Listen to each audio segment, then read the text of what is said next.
사랑의 하나님, 사람의 목소리를 듣기 위해서 모인 것이 아니라 하나님의 살아있는 음성을 듣기 위해 이 자리에 나왔사오니 분주하고 여러 잡생각으로 산만한 저희들의 마음을 주님의 음성에 모아주시고 하나님의 말씀을 배워내야 될 부족하고 연약하기 짝이 없는 설교자를 붙드셔서 하나님의 말씀을 하나님의 마음으로 증언할 수 있도록 아버지 복 내려 주시기를 원합니다. 우리 주님의 은혜만을 의지하오며 예수님의 이름으로 기도하옵나이다.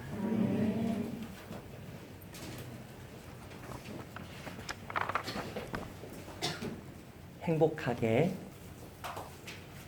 살고 싶지 않는 사람은 없을 것입니다. 정말 행복하게 살고 싶어서 행복한 삶을 꿈꾸고 그 행복한 삶을 노래하고 그 행복을 잡기 위한 노력도 쉬지 않는 것이 저와 여러분들입니다. 수많은 사람들이 행복하게 살고 싶습니다. 그래서 공부 열심히 합니다. 학생 시절에 또 일도 열심히 합니다. 취업을 하게 되면 취업 전에는 성공을 위한 계획도 열심히 세워봅니다. 어릴 때부터 내가 성공하려고 사람들을 가려 사귀기도 합니다. 결혼 정년기의 청년들은 말할 것도 없고 심지어 어떤 엄마들은 아이들까지도 얘는 놀지 마, 얘는 같이 놀아. 자기 아들 성공시키려고 사람들까지 가려서 사귀게 합니다. 수많은 사람들이 행복하게 살고 싶고 그것을 위해서 성공하고 싶어 하지만 하나님이 정해놓으신 그 길로 행복을 찾는 사람은 많지 않습니다. 오늘 저희들은 네 구절을 읽었지만, 네 절을 읽었지만 사실 본문은 한 절밖에 없습니다. 7절. 7절 말씀 한 절로 된 말씀이고 8, 9, 10절은 그 7절 말씀을 설명하는 구절입니다. 이 7절 말씀을 같이 한번 읽어보십시다. 시작. 그런즉 어떠하냐? 이스라엘이 구하는 그것을 얻지 못하고 오직 택하심을 입은 자가 얻었고 그 나머지는 완고하여 졌느니라. 이스라엘 사람 전부가 구했습니다. 행복하려고 구했고 성공하려고 구했고 잘돼 보려고 구했습니다. 그런데 하나님이 원하시는 방법으로는 구하지 않았습니다. 이스라엘이 구했던 그것, 그러나 얻지 못했던 그것이 무엇일까요? 지금 사도 바울은 우리가 지난주에 읽었던 11장 1절부터 6절 말씀을 이어서 하면서 동시에 9장, 10장 전체를 요약하고 있는데요. 유대인들이 얻고자 하였으나 얻지 못한 것은 하나님께로부터 인정받는 것입니다. 하나님과 올바른 관계를 맺는 것입니다. 하나님 그분과 평화하는 것입니다.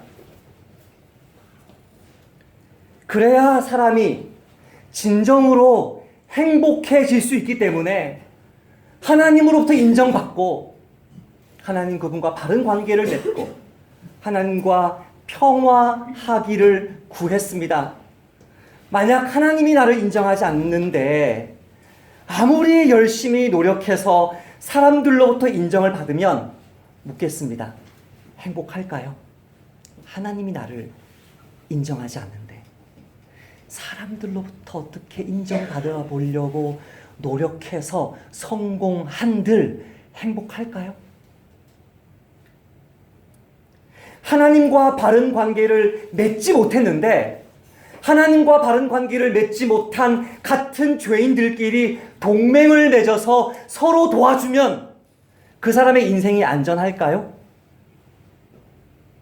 하나님과 원수가 되어서 살아가고 있는데, 하나님과 평화하지 못한데, 하나님과 원수가 되어 살아가고 있는데 사람들과 친하게 지낸다고 그 사람에게 미래가 있겠습니까? 그것, 유대인들이 찾았던 그것, 하나님으로부터 인정받는 것, 하나님과 바른 관계를 맺는 것, 하나님과 평화의 관계를 누리는 것을 한마디로, 한 글자로 표현하면 의가 됩니다. 의로움, righteousness. 의를 풀어서 말하면 하나님으로부터 인정받는 것. 풀어서 말하면 하나님과 평화한 것. 풀어서 말하면 하나님과 올바른 관계를 맺고 있는 그 사람은 의로운 사람. 그 의로운 사람은 하나님이 인정하는 사람이고 하나님과 바른 관계를 맺고 있는 사람이고 하나님과 평화한 사람이라고 구약 성경에서, 신약 성경에서 가르칩니다. 그래야 사람이 진정으로 행복해지고 영원히 그 행복을 누리는 것입니다. 이스라엘은 그 행복을 원했습니다. 이스라엘 사람들은 그 행복을 구했습니다. 이스라엘 사람들은 그 행복을 추구하며 열심히 노력했습니다. 그러나 얻지 못했습니다. 그것이 9장과 10장의 핵심 메시지였습니다. 여기서 사도 바울은 우리에게 묻고 있습니다. 왜 얻지 못했습니까? 그 의를 하나님이 정해놓으신 길이 아니라 자기들이 하고 싶은 식으로, 자기들이 얻고 싶은 식으로, 자기들이 추구하고 싶은 식으로 그 의를 추구했기 때문에 그들이 원하는 것을, 구하는 것을 얻지 못했다고 9장과 10장이 이야기했습니다. 9장에서 한 구절 제가 읽어봅니다. 그런즉 우리가 무슨 말을 하리요? 의를 따르지 아니한 이방인들이 의를 얻었으니 곧 믿음에 선한 의요. 의의 법, 의를 위한 율법이죠. 의의 법을 따라간 이스라엘은 그 율법에 이르지 못했으니 어찌 그러하냐? 이는 왜냐하면 그들이 믿음을 의지하지 않고 행위를 의지함이라 부딪힐 돌에 부딪혔느니라. 믿음의 반석이신 예수님을 줬더니 그 믿음의 반석이신 예수님을 믿지 않고 자기 힘으로 하나님의 인정받으려고, 자기 힘으로 자기 의로움을 드러내려고 하니까 그 믿음의 반석으로 주신 예수님이 오히려 걸림돌이 되고 대형 교통사고와 같이 부딪히는 돌이 되어서 넘어졌느니라. 왜 유대인들이 그렇게 의를 찾았는데도 의롭다는 인정을 받았지 못했습니까? 하나님이 정해놓으신 길이 아니었던 것입니다. 하나님이 정해놓으신 길은 믿음인데 이는 끝까지 행위를 의지한 것입니다. 10장에서 한 구절 다시 읽어봅니다. 내가 증언하노니 그들이 하나님께 열심히 있으나 올바른 지식을 따른 것이 아니니라. 기억하십니까? 원문에는 올바른이라는 말이 없습니다. 내가 증언하노니 그들이 하나님께 열심히 있으나 지식을 따른 것이 아니다. 예수님 믿지 않으면요, 모든 지식은 어리석음입니다. 예수님을 믿지 못하게 만드는 모든 여러분의 경험, 모든 실력, 은사 전부 다가 어리석음이에요. 그들이 지식을 따른 것이 아니니라. 하나님의 의를 모르고 자기 의를 세우려고 힘써 하나님의 의에 복종하지 아니하였느니라. 그리스도는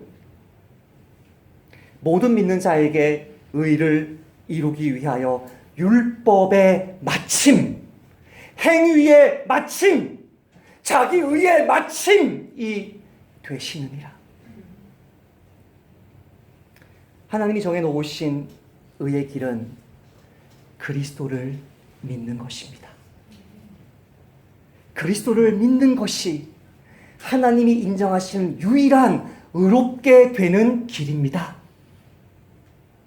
그런데 이스라엘은 하나님의 의를 이루어 주시려고 십자가에서 못 박혀 죽으시고 그 죽은 자들 가운데 부활하신 그리스도 예수를 믿기를 거부하고 끝까지 자기 노력, 자기 열심, 자기 의, 자기 지식을 앞세우면서 하나님이 정해놓으신 의의 길에 그 십자가와 부활의 복음 속에 담겨있는 믿음의 길에 복종하지 않은 것입니다.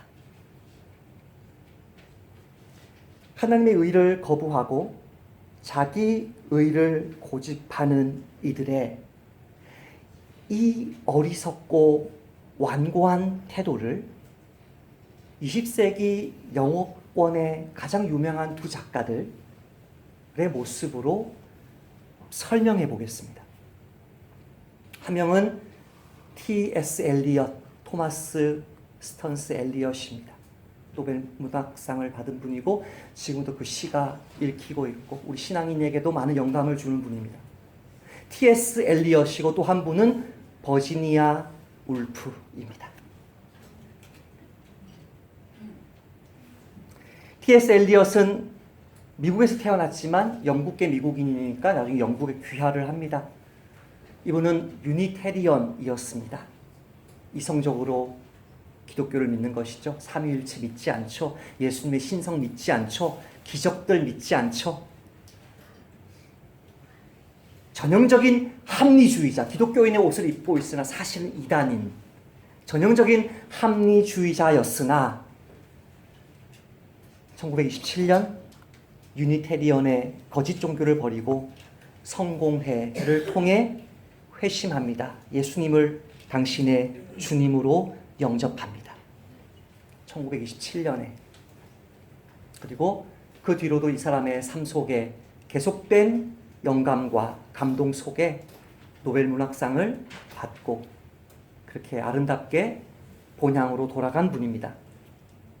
그 T.S. 엘리엇이 성공회를 통해 예수님을 믿기로 결정하자 버지니아 울프가 그 전부터 원래 교류하던 문학가였기 때문에 버지니아 울프가 그 일에 대해서 자기 여동생에게 아니죠. 자기 언니였죠. 자기 언니에게 그 편지 쓴 글을 제가 우연히 이번 주에 책을 읽다가 읽게 되었습니다.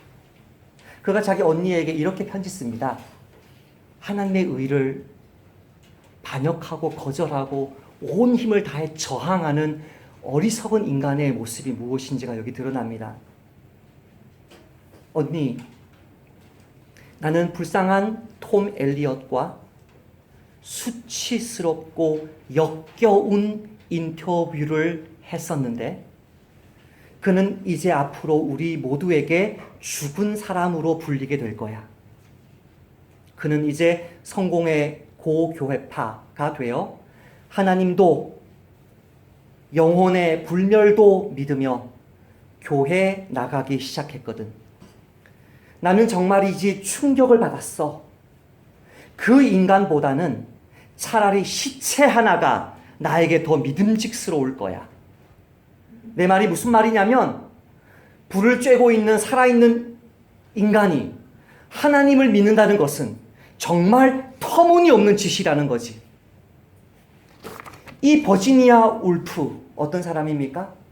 하나님이 정해놓으신 믿음의 길에 겸손히 복종하기를 거절할 뿐만 아니라 그렇게 겸손히 인간답게 하나님께 믿음으로 나아가는 토마스 엘리엇을 향한 격렬한 혐오와 멸시와 분노를 물론 대중 앞에서는 드러내지 않죠.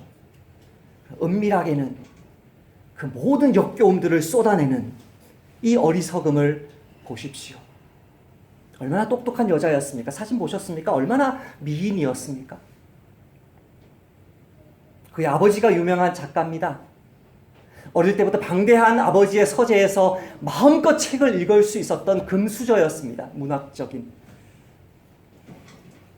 런던의 킹스 칼리지를 나왔습니다. 역사학과 그리스어를 공부했습니다. 남편과 결혼 후에 유명한 책들을 펴냈습니다. 런던의 블룸스버리 지역에서 똑똑한 인물들과 모임을 만들어서 스타디 모임을 만들어서 불가지론의 입장에서 미를 논하고 철학을 논하고 진선미가 무엇일까? 참되고 선하고 아름다움이 무엇일까? 하나님을 거절하고 그분의 계시를 깡그리 무시하면서 불가지론의 입장에서 그것을 연구하고 고민했던 석학이었습니다. 얼마나 열심히 노력했습니까? 얼마나 진지하게 공부했습니까? 그러나 그 모든 것이 하나님의 의를 거절하고 그분의 의에 복종한 사람들을 조롱하고 자기 의를 세우려고 힘쓴 것이기에 버지니아 울프는 결코 행복해질 수가 없었습니다. 그녀가 자살했을 때 많은 사람들은 이런저런 이유를 댔습니다. 우울증일 것이다. 어릴 때부터 학대를 받은 것이다. 남편이 방치했을 것이다. 환청이 들렸을 것이다. 정신 이상에 대한 모든 어떤 그런 공포가 있었을 것이다. 그러나 성경의 진단은 간단합니다. 로마서 9장 32절. 어찌 그러하냐? 이는 그들이 믿음을 의지하지 않고 행위를 의지함이라 부딪힐 돌에 부딪혔느니라. 왜 의를 얻지 못했습니까? 그렇게 종교적인 사람들이, 기독교 나라에 태어난 사람들이, 모태신앙인 사람들이 왜 의를 얻지 못했습니까? 하나님의 의인 그리스도를 믿기를 거절하고 자기의 노력과 힘과 자기의 지식으로 의를 추구했기 때문에 의를 얻지 못하는 것입니다. 두 번째로, 그러면 누가 의를 얻었습니까? 오직 택하심을 입은 자가 얻었습니다. 7절에서 그렇게 말씀합니다. 오직 택하심을 입은 자가 얻었는데, 그러면 다시 질문해 볼까요? 오늘 본문이 9, 10장을 요약하고 있으므로 다시 한번 질문해 볼까요? 그러면 왜, 어떻게 택하심을 입었나요? 바로 어제 지난 주일 본문 5절을 여러분 다시 한번 읽어보십시다. 혹시 성경을 가지고 계신 분들 있으십니까? 5절을 다시 한번 읽어봅니다. 시작. 그런즉 이와 같이 지금도 은혜로 택하심을 따라 남은 자가 있느니라. 아멘.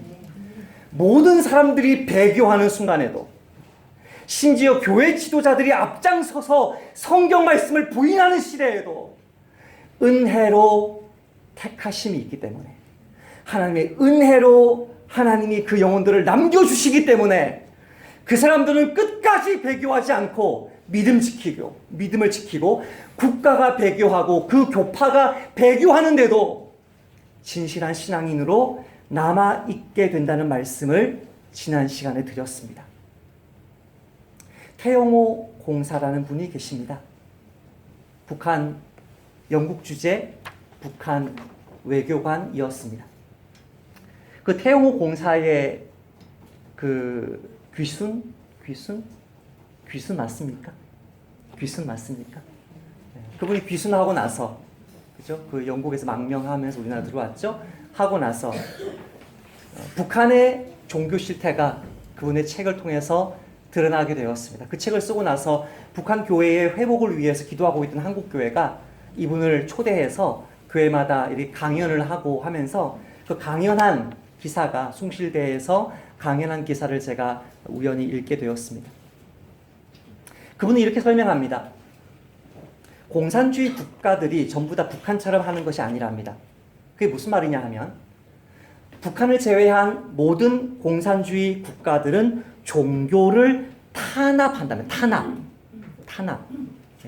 기존 교회를 놔두고 그 교회를 탄압한답니다. 근데 북한은 종교를 말살했답니다. 말살. 두 개는 너무나 다르답니다. 동구권의 많은 공산주의 국가들을 가본 이 태영호 공사는 다르구나. 다른 나라들은 탄압하는데 북한은 말살하는구나. 어떻게 말살했냐면 기독교인들을 다 잡아놓고 목사들을 다 죽였고 교회당을 다 헐었습니다. 그런 나라는 공산주의 어느 나라에도 없답니다. 1970년대 김일성 수령이 이제 북한에서 종교 문제는 다 해결됐다. 왜? 말살했기 때문에.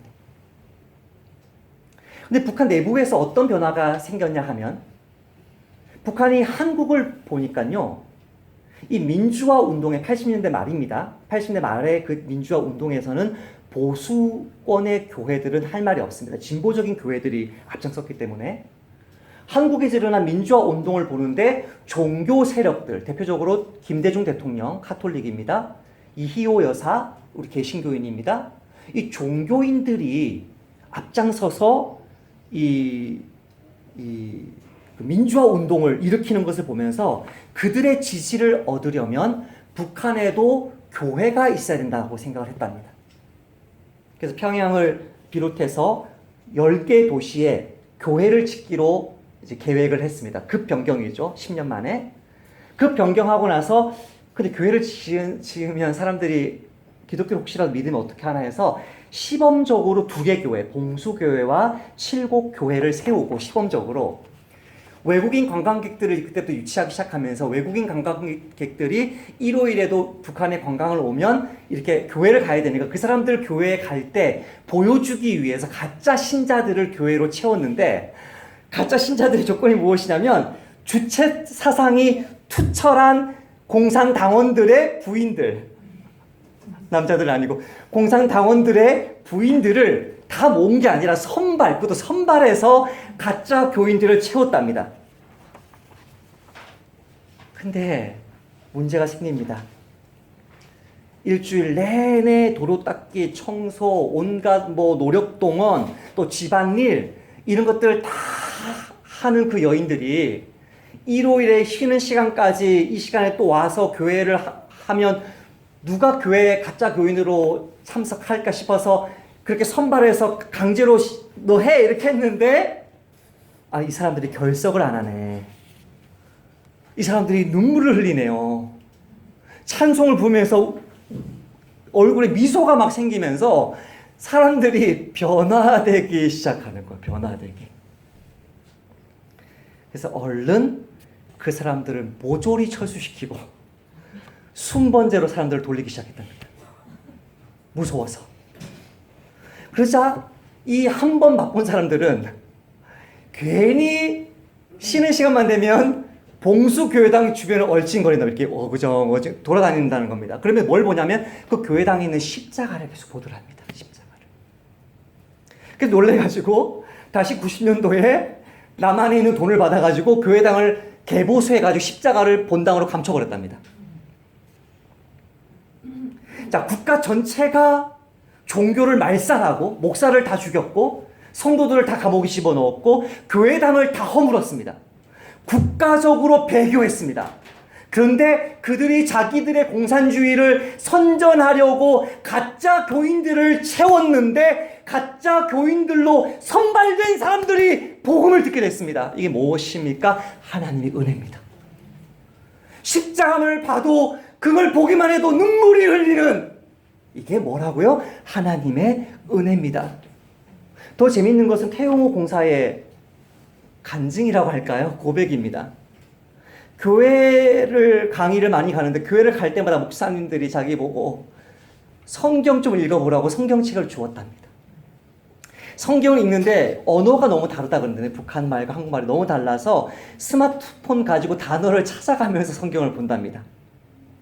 그리고 하루는 대학생들 앞에서 강의하러 갔는데 성경 읽는 게 힘들다고 했더니 그 대학생들 중에 한 크리스찬이 하룻밤에 읽는 만화 성경, 아마도 저 책 같아요. 우리 교회당 비치되어 있는 하룻밤에 읽는 만화 성경을 가져와서 그 만화 성경책을 선물로 줘서 새벽 3시까지 신구약 성경을 다 봤답니다. 만화로.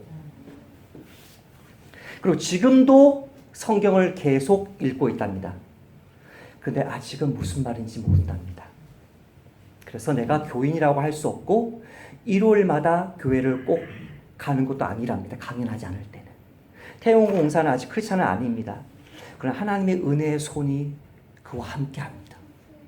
모든 탈북자가, 모든 귀순자가 이런 은혜를 받는 것은 아닙니다. 하나님의 은혜로 남은 자가 있어서 저와 여러분이 이 자리에 남아서 하나님께 예배하는 것입니다. 이것이 얼마나 감사합니까? 이것이 얼마나 귀하고 복됩니까? 내 의가 아닙니다. 내 부모의 의가 아닙니다. 하나님의 은혜로 내가 택함 받아서 이 자리에 나와서 하나님을 예배하는 줄 믿습니다. 그것이 기쁨이요 감사의 정서라면 오늘 제가 설교 제목으로 표현한 마지막 7절, 마지막 그 구절, 그리고 그 말이 얼마나 충격적인 말이냐면 8절, 9절, 10절로 설명한 그 구절은 슬픔과 안타까움과 두려움을 우리에게 가져다 줍니다. 7절 말씀을 다시 한번 읽되 마지막 구절을 주목해서 읽어보십시다. 시작. 그런즉 어떠하냐? 이스라엘이 구하는 그것을 얻지 못하고 오직 택하심을 입은 자가 얻었고 그 나머지는 완고하여 졌느니라. 그 나머지는 완고하여 졌다라고 말할 때 완고하여 졌다가 능동태입니까? 수동태입니까? 수동태입니다. 스스로 완고해졌다는 말이 아니라 완고해졌다는 말입니다. 누가 그들을 완고하게 만들었다는 말입니다. 이게 너무나 충격적입니다. 우리 머리로 이해가 되지 않을 것입니다. 이 사람들이 불신자로 남아있는 것이 하나님이 그들의 마음을 완고하게 하셨기 때문이랍니다. 바로가 이스라엘 백성들을 괴롭힌 이유가 바로의 마음을 하나님이 완악하게 하셨기 때문이랍니다. 이미 우리는 9장과 10장에서 하나님의 주권적인 선택 가운데 어떤 사람들은 택하고 어떤 사람은 버린다는 말씀을 했습니다. 그리고 10장에서는 그것의 또 다른 측면을 이야기하는데 어떤 사람은 믿고 어떤 사람은 믿지 않는다고 했습니다. 한 번은 하나님의 주권을 강조했고 또 한 번은 사람의 책임을 강조했습니다. 11장에 와서 다시 한번 하나님의 주권을 강조하지만 우리 머리로는 어떻게 그것이 가능한지 이해되지 않습니다. 어떻게 그럼에도 불구하고 죄인에게 책임이 있고 하나님에게 책임이 없는지가 이해되지 않습니다. 칼빈은 이렇게 말합니다. 하나님의 이런 방식이 우리의 이해를 능가하기 때문에 하나님의 그 이해하기 어려운 계획에 우리는 놀랄 수밖에 없다. 두려워할 수밖에 없다. 슬퍼할 수밖에 없다.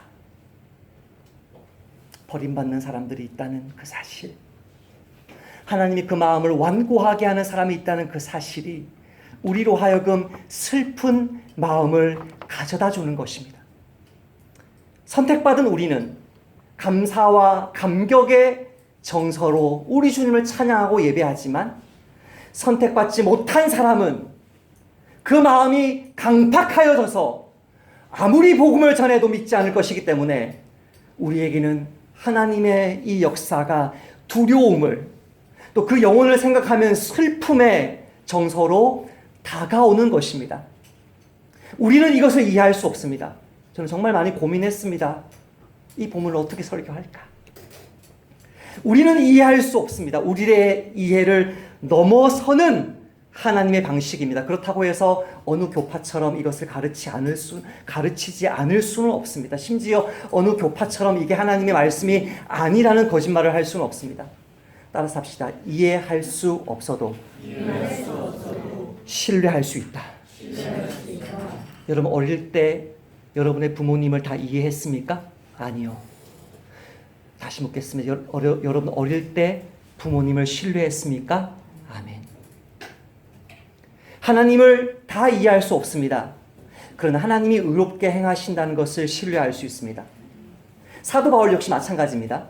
사도 바울은 이 충격적인 7절 마지막 9절, 하나님이 그들을 완고하게 하셨다, 하나님이 그들을 무감각하게 하셨다는 이 말씀을 논리적으로 철학적으로 우리에게 설명하지 않습니다. 하나님이 어떤 분이신지를 성경 말씀으로 입증합니다. 첫 번째 성경 말씀은 율법서에서 가져왔습니다. 제가 율법서 신명기 29장 2절, 3절, 4절을 읽어보겠습니다. 저를 보시면서 귀 기울여 보시길 바랍니다. 모세가 온 이스라엘을 소집하고 그들에게 이르되 여호와께서 애굽 땅에서 너희의 목전에 바로와 그의 신하와 그의 온 땅에 행하신 모든 일을 너희가 보았나니 곧 큰 시험과 이적과 큰 기사를 내 눈으로 보았느니라. 그러나 깨닫는 마음과 보는 눈과 듣는 귀는 오늘날까지 여호와께서 너희에게 주지 아니하셨느니라. 우리는 히브리서 말씀에서, 민수기 말씀에서 이스라엘 백성들이 불평하고 원망하고 하나님을 시험하고 참고 또 참으시는 그 하나님을 끝까지 시험하여서 결국은 배교자로, 결국은 멸망자로 쓰러진 그 말씀을 들었습니다. 그러나 지금 모세는 신약 성경이 아니라 구약 성경에서 뭐라고 얘기합니까? 하나님이 너희들에게 깨닫는 마음 주지 않았다. 그러니까 사사건건 불평하고 사사건건 원망하고 사사건건 불신하면서 그렇게 너희들이 바벨론 포로로 잡혀가기에 이를 것이다. 모세가 예언한 거예요. 그 모세의 예언을 사도 바울은 8절에서 이렇게 말합니다. 8절 읽습니다. 시작. 기록된 바 하나님이 오늘까지 그들에게 혼미한 심령과 보지 못할 눈과 듣지 못할 귀를 주셨다 함과 같으니라. 하나님이 주셨다 함과 같으니라. 하나님이 너희들 눈 보지 못하게 만들었다. 이 예언이 지금 현 시대 이스라엘 사람들에게 이루어져서 하나님 그들 마음을 강팍하게 만드셔서 그들의 눈을 가리셔서 하나님을 보지도 듣지도 깨닫지도 못하게 만드셨다. 사도 바울은 두 번째로 성문서에서 시편에서 다윗의 시를 이렇게 인용합니다. 너희는 다윗 시편이 아니라 이사야 선지자를 통해서 이렇게 예언합니다. 너희는 놀라고 놀라라. 너희는 맹인이 되고 맹인이 되라. 그들의 취함이 포도주로 말미암음이 아니며 그들의 비틀거림이 독주로 말미암음이 아니니라. 대저 여호와께서 깊이 잠들게 하는 영을 너희에게 부어주사 너희의 눈을 감기셨음이니 그가 선지자들과 너희의 지도자인 선견자들을 덮으셨음이라.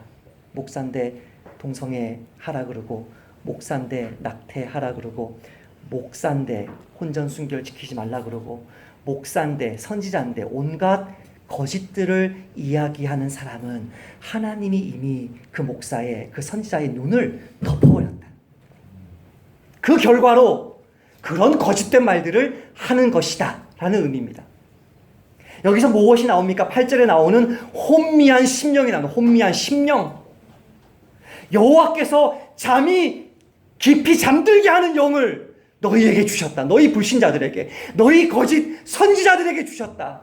혼미한 심령을 주셨기 때문에 너희가 그런 헛소리를 교회에서 가르치는 것이다. 마지막으로 시편 성문서에서, 그전은 선지서였고 성문서에서 다윗의 시를 이렇게 사도 바울은 인용하는데, 그 인용하는 시편 말씀을 제가 먼저 읽어봅니다.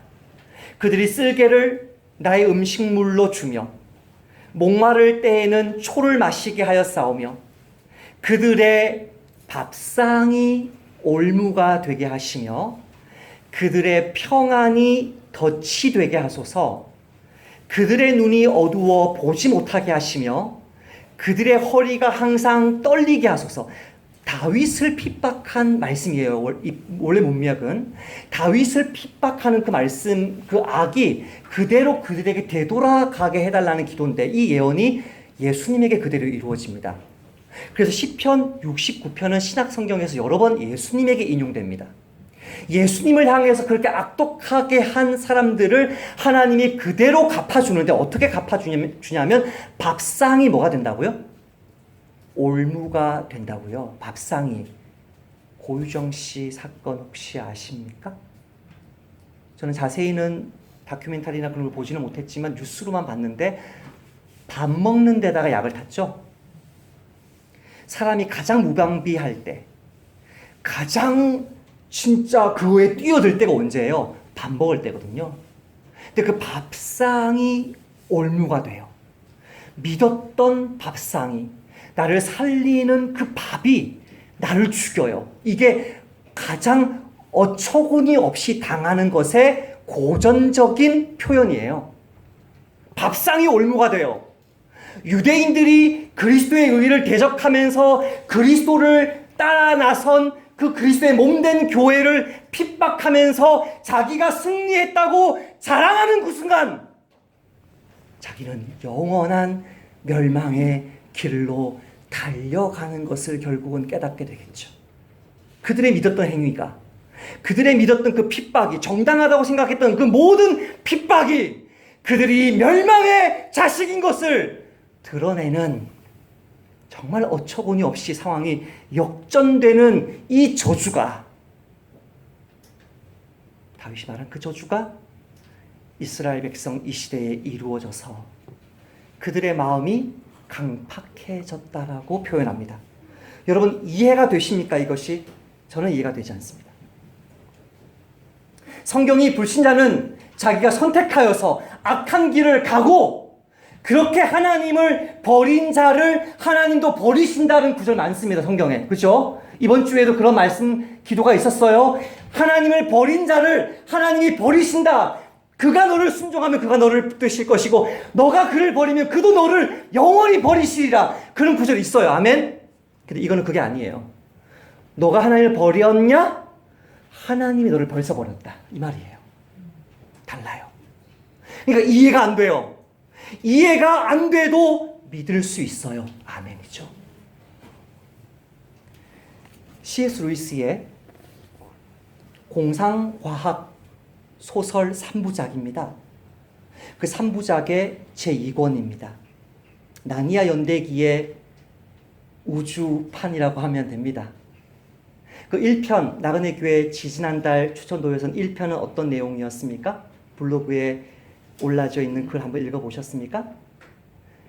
침묵의 행성 밖에서, 침묵의 행성 톨칸트라라는 침묵의 행성을 지구, 화성인들은 지구를 침묵의 행성이라 불러요. 왜 침묵의 행성이냐면 그 지구를 다스리는 천사장이 타락하고 나서 다른 별들을 다스리는 천사들과의 교신이 다 끊어진 거예요.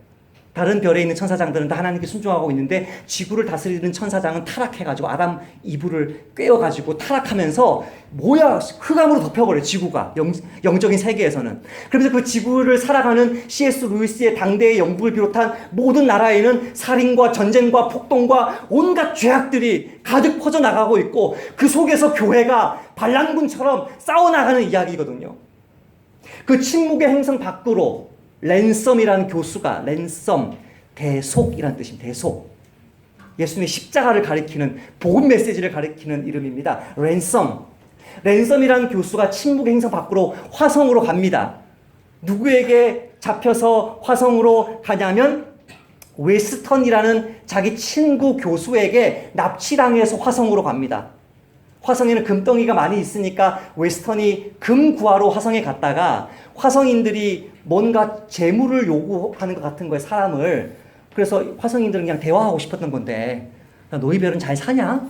천사장이랑 교신이 끊겼단다. 좀 하나님께 순종하면서 살자. 이 얘기하려고 했는데, 이 화성 언어를 잘 모르니까 이 웨스턴이라는 이 나쁜 교수가 자기 친구인 랜섬, C.S. 루이스를 상징하는 랜섬을 납치해가지고 화성에 데리고 가는 거예요. 재물로 바치려고. 근데 재물을 바랬던 게 아니거든요, 화성인들은. 사이좋게 잘 살자고 그랬던 거거든요.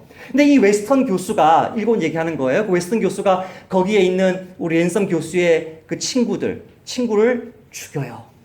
살인을 벌여요. 살인자는 죽어야죠. 근데 여기 화성에 있는 이 천사들이 정말 하나님의 선하심을 닮아서 살려줘요, 웨스턴을 랜섬과 함께 지구로 돌려보내줘요. 또 다른 악당과 함께 3명을 돌려보내줘요. 그러면서 1권이 끝나요. 그때 저는 그렇게 생각했어요. 이 죄인을 회개시켜서 2부에서는 잘 살리겠구나. 자, 2부. 페렐란드라, 금성입니다. 집중. 외계어 쓰고 있다고 집중 안 하시면 안 돼요. 페렐란드라는 이제 막 인류가 생기기 시작합니다. 아담과 하와 같은 그 아버지와 그 어머니가 이제 막 창조되었습니다. 한번 낙원을 잃은 경험이 있는 이 랜섬 교수는 금성에 있는 그 천사장 밑에서 있는 그 인류는 우리 인류처럼 범죄하지 않게 하려고 아담과 떨어져 있는 하와가 이제 만나면서 이 소설이 끝나는데, 이 하와에게 가서 하나님께 절대 순종하라고 랜섬 교수가 가르칩니다. 근데 이 웨스턴이 또 날라와서 그 하와를 꿰입니다. 야, 창조주가 선하겠냐? 야, 마음껏 살아. 근데 그 웨스턴 교수가 그렇게 말하는 이유는 뭐냐면, 그 속에 누가 들어와 있어요? 지금 루시퍼, 악령이 지구에 있는 타락한 천사장이 들어와 있어요. 그렇게 하면서 그 웨스턴 교수와 랜섬 교수가 막 다투면서 이 하와 같은 엄마를 지켜내는 이야기입니다. 이 글을 읽어보시면 에덴 동산이 이렇게 아름답겠구나라고 느낄 수 있는데요. 그 웨스턴 교수가 이렇게 말합니다. 점점 자기를 우상 숭배하다가 완전히 사단에게 사로잡히는데요. 이렇게 말합니다. 나와 우주 사이에는 차이가 없어. 차이 있죠. 우리는 피조물이고.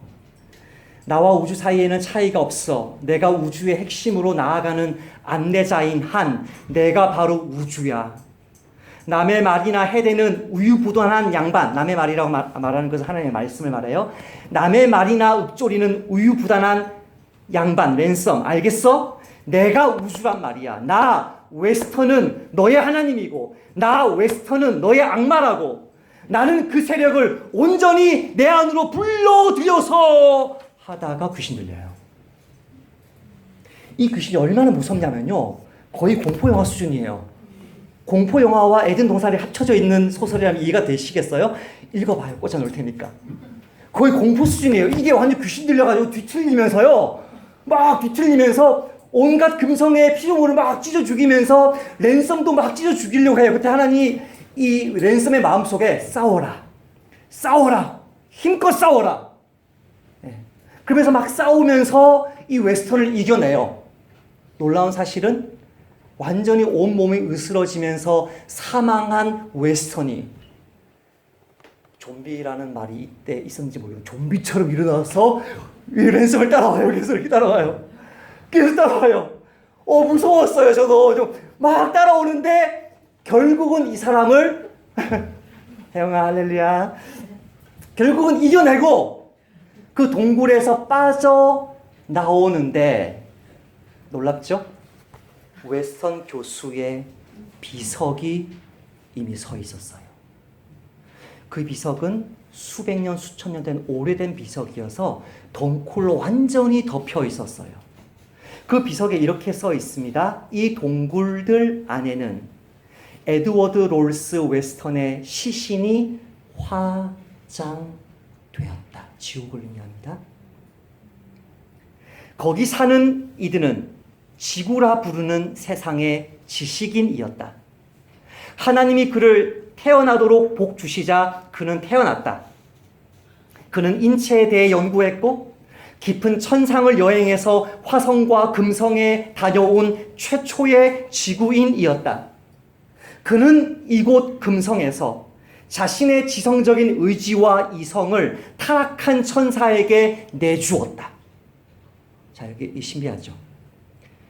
이 사람이 살기도 전에, 죽기도 전에 그가 어떻게 끝까지 하나님께 불순종해서 죽어 지옥에 떨어질 것이 이미 다 비석에 써 있었다는 것이죠.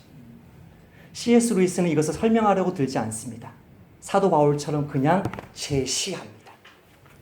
우리 머리로는 이해되지 않습니다. 그 하나님을 버린 자는 하나님이 이미 그를 버렸음을 합리적인 철학으로 설명하지 않고 그냥 진술합니다. 하나님이 끝까지 그를 자비롭게 대해주셔서 화성에서도 살려주시고 끝까지 보호해주셨는데 하나님 말씀에 순종하지 않고 반역을 거듭하는 죄인이라면 하나님은 이미 그를 버리셨다. 그 말을 담담하게 진술합니다. 우리 머리로는 이해되지 않으나 이 하나님의 놀라운 지혜를 여러분 깜짝 놀람으로 두려워하시고 우리 주변에 끝까지 지옥 백성이 되려고 고집하는 사람들을 불쌍히 여기시는 저와 여러분 되어야 하는 것입니다. 제임스 패커의 글을 읽고 오늘 설교를 마무리하겠습니다. 어떤 글이냐면, 우리는 유기된 사람 중에, 하나님이 버리신 사람 중에 단 한 사람이라도 만나보았다라고 결코 확신할 수 없다. 이것이 오늘 설교의 결론입니다. 하나님을 버린 자는 하나님이 이미 그를 버렸다. 그 말씀이 핵심 메시지인데, 그 메시지를 우리에게 어떻게 적용하냐면 이렇게 적용합니다. 우리들의 관점에서 본다면 유기된 사람들이 누구인지 알 수 없다. 하나님은 아시지만 저 여러분 몰라요. 그러므로 우리는 유기된 사람 중에 심지어 단 한 사람이라도 만났다라고 결코 확신해서는 안 된다. 여러분 주변에 어떤 불신자가 있을지라도 그분이 지금 하나님을 버린 것처럼 보인다고 해서 하나님이 그를 이미 버렸다라고 말해서는 안 됩니다. 본문으로 다시 한번 돌아가 볼까요? 모세가 인용했던 8절, 9절, 10절에서 인용되어 있는 율법서의 말씀, 선지서의 말씀, 성문서의 말씀 전체가 이스라엘 백성들이 완벽하게 타락한 것은 아닌 것을 이야기합니다. 너희들에게 듣는 귀를 주지 않아서 포로로 잡혀갈 거야. 근데 뭐 한다고요? 돌아오게 될 것입니다. 너희 눈이 가려져 있고 너희 영이 잠들어 있어서 주님을 바라보지 못해. 고린도후서 4장에 가보면 사도 바울이 이렇게 말합니다. 오늘까지 모세의 글을 읽을 때 수건이 그 마음을 덮었도다. 그러나 언제든지 주께로 돌아가면 그 수건이 벗어지리라. 할렐루야. 마지막에 무엇을 인용했습니까? 그들의 밥상이 올무가 되고 그들의 평안이 덫이 되게 하소서. 바로 그것 때문에 예수님이 십자가에 달려 죽으셨기 때문에, 그 예수님이 우리 주변에 있는 그 정말 골수 불신자들을 지금도 기다리고 계심을 믿어서, 하나님을 버린 자는 하나님이 버린 자다라는 말은 성경의 메시지나 그 사람을 누구라고 판단하지 말고 끝까지 하나님의 자비를 의지하며 기도하시는 저와 여러분 되시기를 축복합니다. 하나님, 너무나 이해할 수 없고 어렵고 힘든 말씀이지만 하나님 말씀 그대로 전하고 받아싸우니 주 하나님, 하나님을 두려워하게 하시고 그 하나님을 끝까지 거절하는 사람들을 슬퍼하게 하여 주셔서 이 한 주도 하나님 이 절대 주권 앞에 겸손히 순종하고 중보하고 전도하는 우리 나그네 교회 성도들 되고, 그렇게 예수님의 위대하심을 선포하는 크리스마스 연극이 되도록 은혜 베풀어 주옵소서. 예수님의 이름으로 기도하옵나이다.